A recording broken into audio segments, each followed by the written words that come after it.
బ్రహ్మదేవుడు ప్రపంచాన్ని సృష్టిస్తూ ముందుకు సాగుతున్నాడు.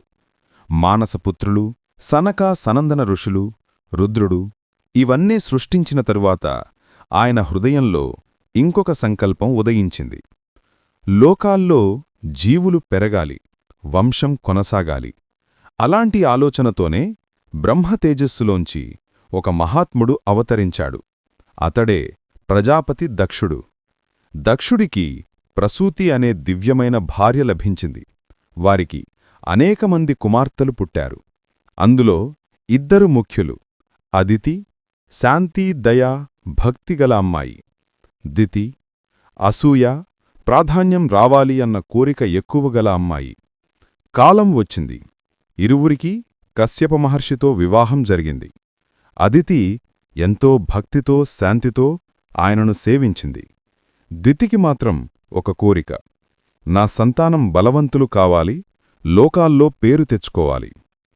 ఒక సాయంత్రం సంధ్యాసమయం తపస్సుకు పవిత్రమైన ఆ వేళలో దితి తన కోరిక తీరాలని ఆతృతతో కశ్యపుని దగ్గరకు వచ్చింది.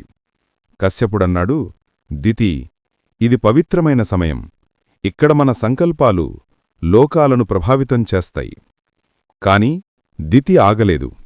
ఆమె కోరిక తీవ్రంగా ఉండడం వల్ల కశ్యపుడు చివరకు ఒప్పుకున్నాడు. ఉదయం కశ్యపుడు గంభీరంగా అన్నాడు, దితి, నీ కోరిక నెరవేరుతుంది. కాని ఈ సమయాన్ని ఉల్లంఘించడం వల్ల నీ సంతానం లోకానికి ఉపద్రవమవుతుంది. అలా దితి నుండి అసురులు పుట్టారు. అదితి మాత్రం భక్తి, శాంతి, నియమాలతో సేవ చేస్తూ జీవించింది. ఆమె ద్వారా దేవతలు పుట్టారు, అంటే ఆదిత్యులు. దితి చేసిన ఆతురతా నిర్ణయం తర్వాత కశ్యప మహర్షి మనస్సులో చిన్న విచారం ఉన్నా దితి సుఖంగా ఉండాలని, ఆమె గర్భానికి శుభం కలగాలని ఆయన ప్రార్థించాడు. కాలం పూర్తయింది.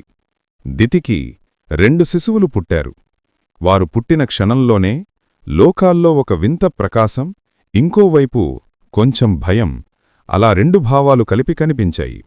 ఆ ఇద్దరూ హిరణ్యాక్షుడు మరియు హిరణ్యకశిపుడు. హిరణ్యాక్షుడు బలం, గర్వం, అహంకారం ఎక్కువ. సముద్రాలు, పర్వతాలను కూడా కదిలించగల శక్తి అతనిలో దాగి ఉంది. తన శక్తి చూసి తానే ఆశ్చర్యపడ్డాడు.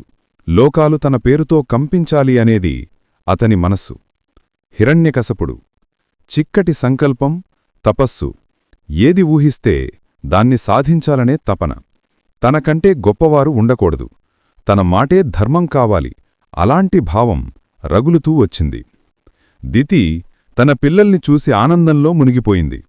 నా కోరిక నెరవేరింది, వీరు బలవంతులవుతారు అని ఆమె హృదయం నిండిపోయింది.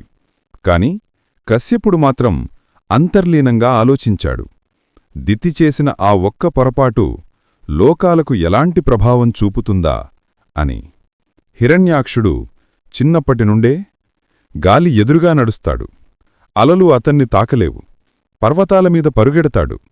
ఒకరోజు అన్నాడు, హే అన్నా హిరణ్యకశిపా, ఈ లోకాలన్నీ మన శక్తికి నమస్కరించే రోజులు దూరం లేదు. హిరణ్యకశిపుడు నవ్వుతూ అన్నాడు, శక్తి ఉండాలి, కాని శక్తిని ఉపయోగించే జ్ఞానం ఇంకా గొప్పది. నేను ధ్యానం చేస్తాను, తపస్సు చేస్తాను. ఈ బ్రహ్మాండంలో నన్ను ఎవ్వరూ ఆపలేని రోజులు వస్తాయి. అలా అసురవంశం బలపడుతుంది. దేవతలు ఈ ఇద్దరి శక్తి పెరుగుతున్న తీరు చూసి కొద్దిగా భయపడ్డారు. హిరణ్యాక్షుడు భూమిని కదిలిస్తున్నాడు, హిరణ్యకశిపుడు జ్వాలల మాదిరి తపస్సు చేస్తున్నాడు అని విష్ణువుల వద్దకు వెళ్లి ప్రార్థించారు. విష్ణువు శాంతంగా అన్నాడు, లోకంలో సంభవించే ప్రతిదికీ సమతుల్యం ఉంటుంది. దితి ద్వారా అసురులు పుడతారు, అదితి ద్వారా దేవతలు పుడతారు. సమతుల్యం కోసం ఇది సహజం. దేవతలు కొంత ధైర్యం పొందారు. ఇలా అసురశక్తులు పెరుగుతున్న వేళ భూమాతకు కొత్త ప్రమాదం చేరువవుతోంది. దితిపుత్రులు లోకాలను కంపించే రోజులు మొదలయ్యాయి. ముందేంటో తెలుసుకోడానికి తదుపరి ఎపిసోడ్లో కలుద్దాం.